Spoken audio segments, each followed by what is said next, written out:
क्षुद्र गल्प अवशिष्ट पृथ्वी। लेखक मनोज दास। मु पाठ करुछे समीर रंजन दास। नईकूल निर्जन पथ उपरे से दिन विलंबित अपराह्न दुई बांधवी हसी खेली लुचकाली अभ्यास करी परम उल्लासरे चालुथिले, दौड़ुथिले एवं इत्यादि इत्यादि प्रकार मोट उपरे धीरे धीरे अदूरस्थ बजारर निकटवर्ती हेउथिले। सेमानंकर तिले भी संदेह नथिला जे सेमाने ताहाठू आहुरी बेसी उल्लसित हेबा पई हकदार। कारण चतुर्दिग को दृष्टि निक्षेप कले सुदूरर सेई बरा विक्रेता बालक, अदूरर एही छिन्न छत्रधारी बाटोई, अस्वस्थ वृक्षटीर छायारे पाकुलीरत उदासीन षंढटी। अवश्य जेउ निरक्षर विचारटे संपर्क ए प्रश्न मोटे उठू भी नाही। एपरिकी तत्पार्श्वस्थ क्षुद्र मंदिर मध्यरे आड्डारे विराजित स्वयं महादेव प्रमुखंक समेत एई सुबृहत परिपार्श्व मध्यरे सद्य आईए पास करिथिबा पुणी द्वितीय श्रेणी रे कृतिमान केते जण अछंती। अतएव दुई प्रफुल्ल बांधवी परस्पर हाथ छंदा छंदी होई आगकू बढ़ी चलीथिले। सेमानंक गतिर छंदे छंदे केते अनुभूतिर कहानी जीवंत होई उठुथिला। सेमाने गपुथिले सेमानंक स्नेहमय पितामातांक उदारता कथा, गपुथिले सेमानंकर अति एकाग्र संगीत गुरुंक कथा, जिए कि शास्त्रीय संगीत गानरत अवस्थारे दीर्घकाल पाटी आँ करी रही अकातरे केतोटी मशक ढोकी देउथिले। पुणी गपुथिले 2 वर्ष तले सेही सहर को आसीथिबा एक सर्कस कथा, जेउथिरे अंतर्भुक्त थिबा एक हस्तिनीर चालीचलन सहित सेमानंकर भूतपूर्व हेडमास्टर महोदयंक चेहरार आश्चर्य सामंजस्य रहिथिला। अवशेषरे सेमाने बजार प्रांतरे उपनीत हेले ओ सर्वाधिक चाकचक्यमय लुगा दोकान भितरे प्रवेश कले। से जाए दैनंदिन सांध्य समावेशर समय होई न थाए। अतएव दोकानटीर समस्त कर्मचारी सेमानंक एककालीन उदार स्मितहस द्वारा झियो दुईटी को अभ्यर्थना जणाइले। बीणा कहिला, आमर 2 खंड साड़ी दरकार। निश्चय निश्चय, अत्यंत चमत्कार कथा। कर्मचारी माने एपरि भावरे कहिले जे जेपरिकी बहुकालव्यापी जनसाधारण सेमानंकु साड़ी मागिबा परिवर्ते कच्छप, ठेकुआ, बिलेई इत्यादि मागी मागी हैरान करी पकाइथिले। अचिरे बीणा ओ बासंती रेशम ओ सुनार फुलंत फेनिल रंग तरंग भितरे निजे निजे दुईटी असहाय वस्तु भली उबुटुबु हेउथिबा परि अनुभव करिबाकू लागिले। विज्ञ विक्रयकारीगण प्रत्येक शाढ़ीर एक विशेष द्रष्टव्य गुणर परिचय अवलीलाक्रमे देउ जाउथांती।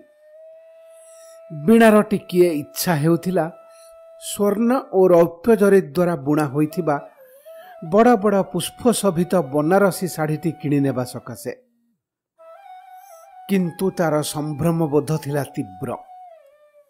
तेणु से बासंतीर चूड़ांत पसंद को अपेक्षा करुथिला। बासंती निविष्ट चित्तरे नील रंगर खंडिए अनलंकृत शाढ़ी परीक्षा करी देखुथिला। तार बापा थिले जड़े निम्न मध्यवित्त किराणी। अवश्य कन्या प्रति तांकर स्नेहर परिमाण दृष्टिरु महाशून्यरु छोटिया उपग्रहटीए तोली आनी कन्या हाथरे धराई देवा द्वारा ही से संतुष्ट होइथान्ते, किंतु दरमार परिमाण दृष्टिरु से शेष पर्यंत बासंती हाथरे मात्र केतोटी टंका धराई देबाकू सक्षम होइथिले। आईए पास करी पकाइथिबार पुरस्कार स्वरूप सेतिकी भितरे निज पई एक पदार्थ पसंद करी किणी नेबा पई बापा ताकू सस्नेह अनुमति देइथिले एवं सही नील शाढ़ीटीर मूल्य थिला ठीक सेतिकी टंका। बीणा मनरे हुए तो से पर्यंत टिकिए द्वंद्व थिला, किंतु गराख मानक हाथ अपेक्षाकृत मूल्यवान पदार्थ गुंजी देवा पाई प्रयोजनीय कला कौशल सम्मत धैर्य से जाए आयत्त कर जड़े नवीन कर्मचारी सेतिकी बेले बासंतीर पसंद प्रति वीणार दृष्टि आकर्षण करी कहिला, ताहेले तुमे सही एका प्रकार शाढ़ी आउ खंडिया किणी नेउना, एका बड़ी धड़ी एका दाम, केवल सेईटी नील एईटी सबुज, दुहे दुई भौणी भली देखा जाउछ। एका प्रकार शाढ़ी पिंधिले रीतिमत जाँला भली देखा जिवो। वीणा कानकु प्रस्तावटी शुभिला बड़ मधुर और जुक्तियुक्त। काल विलंब नकरी से समगोत्रीय सबुज शाढ़ीटी उठाई नेला। दुई जन जाक सेदिन वीणार निजस्व कोठरी भितरे नूतन पोशाकरे परस्पर को सज्जित कराइबारे ओ बृहत दर्पणटीए सम्मुखरे कांधकु कांध लगाई छिड़ा होई जुग्म जौलस को प्रशंसा करिबारे घंटाटीए बिताई देले। परवर्ती कार्यक्रम उभयंक मनरे प्राय एक समय ही रूपरेख नेला। सेमानंकु दुई जाँला भौणी करी तोलिथिबा सेही नूतन परिच्छेदरे सेमाने विश्व जगत आगरे प्रकटित हेबा अवश्य उचित। वीणा कहिला, चल कुसुम घर को जिबा, से बिचारी फेल होई जाइछि, आमे जाई टिके सांत्वना देई आसिबा निहाती उचित। ए प्रस्तावरे बासंती बेस पुलकित होई उठिला, कारण कुसुमर कॉन्ट्रैक्टर बापा निज पई संप्रति एक विशाल त्रितल प्रासाद निर्माण करिथिले। किंतु भद्रलोक एडे निरहंकार व्यक्ति जे एही अट्टालिकार नामकरण करिथिले नीड़। सेही त्रितल नीड़र रहस्यमय अभ्यंतररु प्रत्यह संध्यारे उज्ज्वल नील आलोक राजपथ को विच्छुरित होई पड़ुथिला। पथिक माने रोमांचकर प्यारिस सुरभि आघ्राण करिबार सुजोग पाउथिले ओ शुणी नेउथिले अनात्मीय नानादी संगीतर खंडित मूर्छना। सेही अभ्यंतर थरे परिक्रमा करिनेबा सकाशे बासंतीर कौतूहल हेला। प्रासाद उपकंठरे उपनीत हेबा मात्रे वीणा ओ बासंती को ससंभ्रम त्रितल को आह्वान करि नियागला। सेठारे कुसुमर माँ सेमानंकु अभ्यर्थना जणाइले। अवश्य कुसुम घरे नथिला। परीक्षारे अकृतकार्य होइथिबा जोगु मिहमान होई से सिनेमा जाइथिला। कुसुमर महत हृदया जननी एई स्वीकारोक्ति कले जे कुसुम फेल होई जिबा जोगु तांको मनरे हुएत दुख होइथांता, किंतु वीणा पास करिथिबा संवादरे से एडे उच्छ्वसित निर्मल आनंद अनुभव कले जे एथिरे निज कन्या कथा संपूर्ण विस्मृत होई गले। बासंती विषय से विशेष किछि जानि नथिले, तेणु ता संपर्करे तांकर किछि कहिबार नथिला। किंतु वीणा संपर्करे आहुरी किछि कहिबा सकाशे से व्याकुल होई उठुतिले। आगामी सप्ताहरे जो विशेष सरकारी कॉन्ट्रैक्ट पाइबा सकाशे तांकर स्वामी जड़े प्रार्थी हेबा कथा, ताहार अन्यतम विचारक जे वीणार बापा एकथा से भूलंते किपरि। जीवनव्यापी बहु निरीह मुहूर्त को से जदि एक एक सूक्ष्म सुजोगरे परिणत करिवार कला जानि नथान्ते, तेबे तांको स्वामींक पक्षरे एई शीतताप नियंत्रित नीड़टी गढ़ी तोलिबा संभवपर होई नथान्ता। अतएव से नयन जुगलरे आकस्मिक प्रचंड विस्मय ठूल करी कहि उठिले, आहा वीणा, तुम शाढ़ीटी की चमत्कार होइछि सते। वास्तविक वीणा, रुचिज्ञान रे तुमे तुमर महान पितांकर तथा तुम गुणवती मांकर समस्त प्रतिभा को उत्तराधिकार सूत्रे लाभ करिछ। शाढ़ीटी बेस दामिका होइथिबो ना? कुसुम सकाशे एमिति अर्ध डजने किणी पकाइबा निमंते मोर लोभ हेउछि, किंतु सहजरे कि मिलिबो?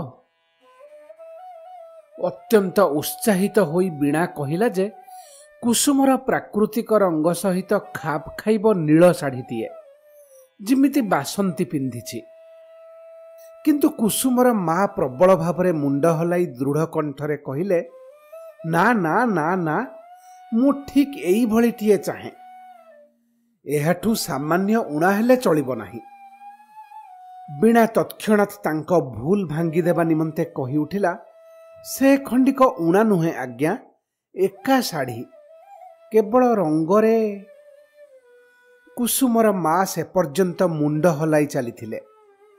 ବୀଣା ତାର କୈଫିୟତ ଶେଷ କରିବା ପୂର୍ବରୁ ସେ ବୀଣାର ପିଠି କୋମଳ ଭାବରେ ଥାପୁଡ଼ାଇ କହିଲେ, ଏଇଟି ନିହାତି ନିରୀହ ପିଲାଟାଏ। ଆଚ୍ଛା ବୀଣା, ତମେ ହେଲ କି କୁସୁମ ହେଲା, ତମେ ମାନେ କ'ଣ ମୋ ଠାରୁ ଦରଦାମ ବିଷୟରେ ଅଧିକ ଜାଣିଛ? ନା ଶାଢ଼ୀ ଉତ୍କୃଷ୍ଟ ନିକୃଷ୍ଟ ହେବା କଥା ୱାର୍ଡସୱାର୍ଥଙ୍କ କବିତାରୁ ଧାରଣା କରିପାରିବ? ମୁଁ ତ ଅନେକ ସମୟରେ ଭାବେ କୁସୁମଟି ମୋର ବାହା ହୋଇଗଲେ ଚଳିବ କିମିତି। ସେ ତ ଗୋଲାପ କଢ଼ି ଓ ରସୁଣ କୋଲା ଭିତରେ ତଫାତ ବାରିପାରେ ନା। ଏହାପରେ ସେ ଅତ୍ୟଧିକ ସରାଗରେ କଣ୍ଠସ୍ୱର ମନ୍ଦୀଭୂତ କରି ବାସନ୍ତୀ ଯେପରି ନ ଶୁଣିପାରିବ ସେହିପରି ଭାବରେ କହିଲେ, ମୁଁ ଯେତେ ଦୂର ଜାଣେ ତମ ବାନ୍ଧବୀର ପିତା ଜଣେ କିରାଣୀ। ବର୍ତ୍ତମାନ ଏତିକି ତ ବୁଝିପାରୁଛ, ରୁଚିଜ୍ଞାନ କଥା ବାଦ୍ ଦେଲେ ମଧ୍ୟ ତମ ବୋଉ ଯେତିକି ଟଙ୍କାରେ ଶାଢ଼ୀ କିଣିବେ ବାସନ୍ତୀର ବୋଉ ତାହା ପାରିବେ ନାହିଁ। କହିସାରି ବୁଦ୍ଧିମତ୍ତା ସୂଚକ ଆଖି ମାରି ଭଦ୍ର ମହିଳାଟି ବୀଣାକୁ ସ୍ନେହାତିଶଯ୍ୟରେ ମୃଦୁ ଚାପୁଡ଼ାଟିଏ ମାରିଲେ। ଅଦୂରରେ ବସି ବାସନ୍ତୀ କିନ୍ତୁ ତ୍ରିତଳ ହର୍ମ୍ୟର ଅଧିକାରିଣୀଙ୍କର ଯୁକ୍ତିପୂର୍ଣ୍ଣ ମନ୍ତବ୍ୟ ଶୁଣିଲା ଓ ତାର ମୁଖମଣ୍ଡଳ ରକ୍ତିମ ହୋଇ ଉଠିଲା। ଏହାପରେ ବୀଣା ବି ହୋଇପଡ଼ିଲା ବଡ଼ ଅନ୍ୟମନସ୍କ। ସେମାନଙ୍କୁ ପରସା ଯାଇଥିବା ମୂଲ୍ୟବାନ ମିଷ୍ଟ ସାମଗ୍ରୀକୁ ସେମାନେ ସ୍ପର୍ଶ କଲେ ମାତ୍ର ବୀଣା କହିଲା ଯେ ତାର ପୋଷା ବଣି ଚଢ଼େଇଟିକୁ ଖାଇବାର ଦେବାର ବେଳ ହୋଇଗଲାଣି, ଅତଏବ ଯିବାକୁ ପଡ଼ିବ। ରାଜପଥରେ ଆସି ସେମାନେ ନୀରବରେ ଚାଲିବାକୁ ଲାଗିଲେ। ରାତିଟେ ସକାଶେ ପରସ୍ପରଠୁ ବିଦାୟ ନେବା ପୂର୍ବରୁ ସେମାନେ ବିଶେଷ କଥାବାର୍ତ୍ତା କଲା ଭଳି ଉତ୍ସାହ ପାଇଲେ ନାହିଁ। ବୀଣା କେବଳ କହିଲା, ସେମାନେ ସତ୍ୟକୁ ମୋଟେ ଖାତିର କରନ୍ତି ନାହିଁ। ବାସନ୍ତୀ ହସିଲା। ବୀଣା ପୁଣି କହିଲା, ଯେପର୍ଯ୍ୟନ୍ତ ତୁ ଓ ମୁଁ ଏକତ୍ର ରହିଛେ ସେ ପର୍ଯ୍ୟନ୍ତ ଅନ୍ୟ କାହା ସହିତ ମିଶିବା ଆମର କ'ଣ ବା ଦରକାର? ଦୁହିଁଙ୍କର ଚିନ୍ତା ପ୍ରବାହ ସର୍ବଦା ଥିଲା ଏକମୁଖୀ। ଅତଏବ ବାସନ୍ତୀ ପକ୍ଷରେ କିଛି କହିବାର ପ୍ରୟୋଜନ ସୁଦ୍ଧା ନଥିଲା। କିନ୍ତୁ ଅଧିକ କାଳ ଏକତ୍ର ରହିବା ସେମାନଙ୍କ ପକ୍ଷରେ ସମ୍ଭବ ହେଲା ନାହିଁ। ଘଟଣା ପ୍ରବାହ ମନ୍ଥର ଗତିରେ ବହି ଚାଲିଥାଏ, କିନ୍ତୁ ଥରେ ଥରେ ପୁଣି ସେ ନିଏ ଦୁର୍ନିବାର ଘୂର୍ଣ୍ଣିଚକ୍ରର ରୂପ। ଅଳ୍ପ କେତୋଟି ଦିନ ଭିତରେ ବୀଣାର ତଥା ବାସନ୍ତୀର ଜୀବନରେ ଯେମିତି ସବୁକିଛି ଓଲଟପାଲଟ ହୋଇଗଲା। ବାସନ୍ତୀର ପିତା ତାଙ୍କରି ଅଫିସରେ କିରାଣୀ ରୂପେ ସଦ୍ୟ ନିଯୁକ୍ତି ପାଇଥିବା ଜଣେ ଗ୍ରାଜୁଏଟ ତରୁଣଙ୍କୁ ଜାମାତା ରୂପେ ବରଣ କରି ଆଣିଲେ। କିନ୍ତୁ ତରୁଣଟି ଥିଲା ଉଚ୍ଚାଭିଳାଷୀ ଓ ପରିଶ୍ରମୀ। ଅଳ୍ପ ଦିନ ମଧ୍ୟରେ ପ୍ରତିଯୋଗିତାମୂଳକ ପରୀକ୍ଷାରେ ଉତ୍ତୀର୍ଣ୍ଣ ହୋଇ ସେ ଆଡମିନିଷ୍ଟ୍ରେଟିଭ ସର୍ଭିସରେ ଯୋଗଦେଲା। ଟ୍ରେନିଂ ଶେଷ ହେବା ପରେ ସେ ଆସିଲା ବାସନ୍ତୀକୁ ନେଇ ତାର ନୂତନ କର୍ମସ୍ଥଳୀକୁ ବାହାରିଯିବା ଉଦ୍ଦେଶ୍ୟରେ। ବୀଣାର ପାରିପାର୍ଶ୍ୱିକ ବାତାବରଣ ସେତେବେଳକୁ ହୋଇ ଉଠିଥିଲା ଏକାନ୍ତ ବିଷାକ୍ତ। ବିଚାରୀ ଜଣକ ପ୍ରେମରେ ପଡ଼ିଯାଇଥିଲା। ଯୁବକଟି ସମ୍ଭ୍ରାନ୍ତ ଓ ସୁଶ୍ରୀ, ବୁଦ୍ଧିମାନ ମଧ୍ୟ, କିନ୍ତୁ ଦୁର୍ଭାଗ୍ୟକୁ ମାତ୍ର ଶିକ୍ଷକଟିଏ। ବୀଣାର ଅଳ୍ପଭାଷୀ ପିତା ଚାକିରି ଜୀବନରେ ଅତ୍ୟୁଚ୍ଚ ଶିଖରକୁ ଯାଇ ତତ୍ପରେ ଅବସର ଗ୍ରହଣ କରିସାରିଥିଲେ ଏବଂ ତେଣିକି ନିଜର ବୋକି ଝିଅଟିକୁ ଘୃଣା କରିବା ବ୍ୟତିରେକେ ତାଙ୍କର ଅନ୍ୟ କିଛି ବିଶେଷ କାର୍ଯ୍ୟକ୍ରମ ଥିଲା ପରି ମନେ ହେଉନଥିଲା। ବୀଣାର ଏହି ଦୁଃସମୟରେ ବାସନ୍ତୀକୁ ତାହାଠାରୁ ବିଚ୍ଛିନ୍ନ ହୋଇ ଦୂର ଦେଶକୁ ଚାଲିଯିବାକୁ ପଡ଼ିଲା। ବିଦାୟ ରଜନୀର ପୂର୍ବ ଦିନ ଦୁହେଁ ଦୀର୍ଘ ସମୟ ଧରି ଅଶ୍ରୁ ବର୍ଷଣ କଲେ ଓ ନୀରବରେ ପରସ୍ପରକୁ ମନ ଇଚ୍ଛା ନିରୀକ୍ଷଣ କରିନେଲେ ମାତ୍ର ବାସନ୍ତୀ ବୀଣା ନିକଟରୁ ଶେଷ ପତ୍ର ପାଇଥିଲା। ବୀଣା ତାର ପ୍ରେମାସ୍ପଦ ସହିତ ପିତୃଗୃହ ପରିତ୍ୟାଗ କରି ଦୂରାନ୍ତରକୁ ଚାଲିଯିବାର ସିଦ୍ଧାନ୍ତକୁ କାର୍ଯ୍ୟକାରୀ କରିବାର ଅବ୍ୟବହିତ ପୂର୍ବରୁ। ପରେ ଅବଶ୍ୟ ବାସନ୍ତୀ ଖବର ପାଇଥିଲା ଯେ ବୀଣା ଯଥାବିଧି ବିବାହ କରି ବାହାରେ ରହିଛି। ପିତା ତାର ମୁଖ ଦର୍ଶନ କରିବାକୁ ନାସ୍ତି କରିଦେଇଛନ୍ତି। ତାପରେ 13ଟି ବର୍ଷ ବିତିଯିବା ଉତ୍ତାରୁ ଏକଦା ସନ୍ଧ୍ୟାରେ ନୂଆଦିଲ୍ଲୀରେ ଗୋଟିଏ ପ୍ରଦର୍ଶନୀ ହତା ଭିତରେ ବୁଲୁଥିବା ବେଳେ କୌଣସି ଦୋକାନର ଦର୍ପଣ ଦିହରେ ପ୍ରତିଫଳିତ ଏକ ଅପଶ୍ରୂୟମାଣ ଚେହେରାରେ ଆଖି ପଡ଼ିଯିବା ମାତ୍ରେ ବାସନ୍ତୀ ଚିତ୍କାର କରି ଉଠିଲା, ବୀଣା! ବାସନ୍ତୀର ଅନ୍ଦାଜ ଥିଲା ନିର୍ଭୁଲ। କେତୋଟି ଶିଶୁ ବେଷ୍ଟିତ ଯେଉଁ ରୁଗ୍ଣ ତନୁ ମହିଳାଟି ତାହା ଆଗରେ ଛିଡ଼ା ହେଲେ ସେ ବୀଣା। ଆବେଗ ଉଦ୍ବେଳିତ ହୃଦୟରେ ସେମାନେ ପରସ୍ପରକୁ କୁଣ୍ଢାଇ ପକାଇଲେ ଓ ପ୍ରାୟ ଅପ୍ରକୃତିସ୍ଥ ଭାବରେ ଉଭୟେ ଗପିବାକୁ ଲାଗିଲେ। 13 ବର୍ଷର ବ୍ୟବଧାନ ଯେମିତି 13ଟି ମିନିଟରେ ଉଲ୍ଲଙ୍ଘିତ ହୋଇଗଲା। ଉଭୟେ ଉଭୟଙ୍କ ସମ୍ପର୍କରେ ସବୁ ସଂକ୍ଷେପରେ ବୁଝିନେଲେ। ବୀଣାର 3ଟି ପିଲା। ସ୍ୱାମୀ ତାର ଗୋଟିଏ ବେସରକାରୀ ପ୍ରତିଷ୍ଠାନରେ ଚାକିରି କରୁଛନ୍ତି। ସହର ତଳିର ଗୋଟିଏ ଛୋଟ ଭଡ଼ା ଘରେ ସେମାନେ ରହୁଛନ୍ତି, ଇତ୍ୟାଦି ଇତ୍ୟାଦି। ବୀଣା କିନ୍ତୁ ଭଗ୍ନ ସ୍ୱାସ୍ଥ୍ୟ ହେବା ସତ୍ତ୍ୱେ ବିନା ବିଦ୍ରୋହ, ବିନା ଅଭିଯୋଗରେ ନିଜର ଭାଗ୍ୟ ପାଖରେ ନିଜକୁ ସମର୍ପଣ କରିଦେଇଛି ବୋଲି ମନେ ହେଉଥିଲା। ଇତିମଧ୍ୟରେ ଉଭୟଙ୍କ ସ୍ୱାମୀ ନିଜ ନିଜ ଭିତରେ ଅଭିବାଦନ ଆଦାନ ପ୍ରଦାନ କରିସାରିଥିଲେ। ନିଜ ନିଜର ସ୍ତ୍ରୀଙ୍କ ନିକଟରୁ ସେମାନେ ପରସ୍ପର ସମ୍ପର୍କରେ ଏତେ କଥା ଜାଣିଥିଲେ ଯେ ଘନିଷ୍ଠତା ପ୍ରତିଷ୍ଠା ହେବାକୁ ବର୍ତ୍ତମାନ ମୋଟେ ସମୟ ଲାଗିଲା ନାହିଁ। ସେମାନେ ବସାର ଠିକଣା ଆଦାନ ପ୍ରଦାନ କରିନେଲେ। ସ୍ଥିର ହେଲା ପରଦିନ ସକାଶେ ବୀଣା ବାସନ୍ତୀ ବସାରେ ଆସି ପହଞ୍ଚିବ। ପରଦିନ ସକାଳେ ବୀଣା ବାହାରିବାର ବହୁତ ପୂର୍ବରୁ ତା ବସା ଆଗରେ ମୋଟର ଗାଡ଼ିରୁ ବାସନ୍ତୀ ଓହ୍ଲାଇ ଆସି ତା ସାମ୍ନାରେ ଛିଡ଼ା ହୋଇ ପଡ଼ିଲା। କୈଫିୟତ ଦେଲା, ଜଞ୍ଜାଳ ସୃଷ୍ଟି କରିବାକୁ ମୋର ପିଲାପିଲି ନାହାନ୍ତି କିମ୍ବା ଅପେକ୍ଷା କରିବାକୁ ଧୈର୍ଯ୍ୟ ବି ନଥିଲା। ତାପରେ ସେ ସ୍ୱୟଂ ପରିଧାନ କରିଥିବା ଶାଢ଼ୀଟି ପ୍ରତି ବୀଣାର ଦୃଷ୍ଟି ଆକର୍ଷଣ କରି କହିଲା, ଏ ଶାଢ଼ୀଟିକୁ ଚିହ୍ନି ପାରୁଛୁ? ତୋର ବି ଏଇଭଳି ଖଣ୍ଡିଏ ଥିଲା। ଏକଦା ଆମ ଅନ୍ତରଙ୍ଗତାର ସ୍ମୃତିଚିହ୍ନ ରୂପେ ଶାଢ଼ୀ ଦୁଇଟିକୁ ଆମେ ଚିରଦିନ ସାଇତି ରଖିବାର ସିଦ୍ଧାନ୍ତ କରିଥିଲୁ। ଦେଖ, ସେଇ କଥା ଅନୁସାରେ ମୁଁ କେମିତି ଶାଢ଼ୀଟିକୁ ଆଜିଯାଏ ସାଇତି ରଖିଛି। ବୀଣା କିଛି ନ କହି ଅଚିରେ ତାର ସବୁଜ ରଙ୍ଗର ସମଦର୍ଶନ ଶାଢ଼ୀଟି ବାହାର କଲା ଓ ପିନ୍ଧିଲା ମଧ୍ୟ। ଉଭୟେ ଅନୁଭବ କରୁଥିଲେ ଏକ ଅପୂର୍ବ ଶିହରଣ। ସମୟ ସ୍ରୋତରେ ଉଜାଣି ଭାସି ସେମାନେ ଫେରି ଚାଲିଥିଲେ ପଛକୁ ପଛକୁ। ସେମାନେ ପୁଣି ଗପି ଲାଗିଥିଲେ ସେହି ମଣିଷଭକ୍ଷୀ ସଙ୍ଗୀତଚାର୍ଯ୍ୟ କଥା ଏବଂ ସେହି ହସ୍ତିନୀ ଦର୍ଶନ ହେଡମାଷ୍ଟର ମହୋଦୟଙ୍କ କଥା। କାରରେ ସେମାନେ ତାପରେ ଗଲେ ବାସନ୍ତୀର ବାଙ୍ଗଲୋକୁ।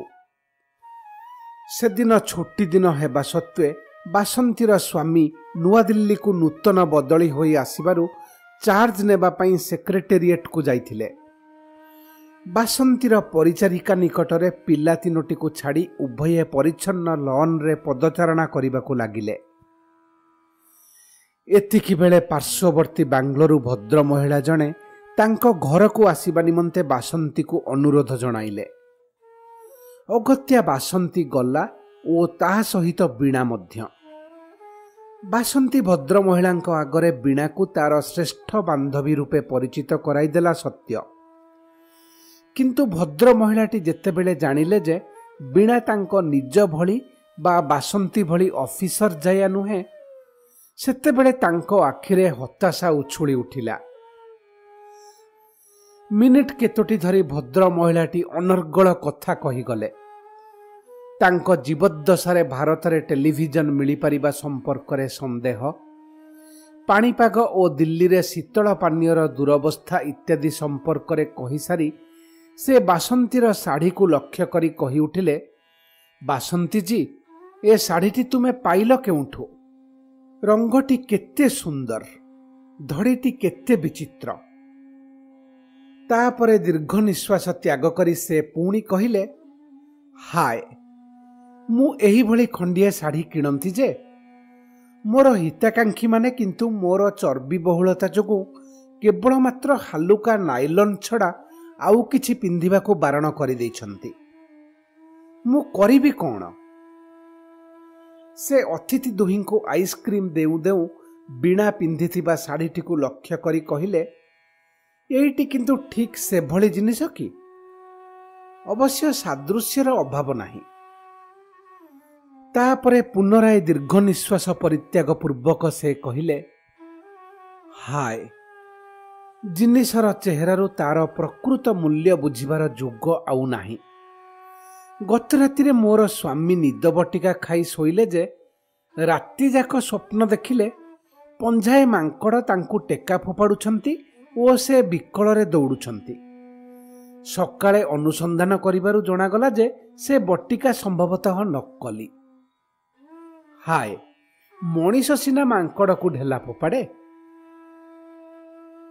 ବାସନ୍ତୀ କହିଲା ଯେ ତାର ପୋଷା କୁକୁରକୁ ଖାଇବାକୁ ଦେବାର ସମୟ ହୋଇଗଲାଣି, ଯିବାକୁ ପଡ଼ିବ। ବାସନ୍ତୀର ରୋଷେଇ ଘର ଭିତରେ ଉଭୟେ ମୁହାଁମୁହିଁ ବସି ବିଷଣ୍ଣ ଭାବରେ ହସିଲେ। ବାସନ୍ତୀ କହିଲା, ବୀଣା, ଭଗବାନ ଯେତେବେଳେ ପୁଣି ଥରେ ଆମକୁ ଏକତ୍ର କରିଦେଇଛନ୍ତି, ଆମର କି ଦରକାର ଅଛି ଅବଶିଷ୍ଟ ପୃଥିବୀ ସହିତ ମିଶିବା ପାଇଁ? ବୀଣା ହସି ନୀରବ ରହିଲା।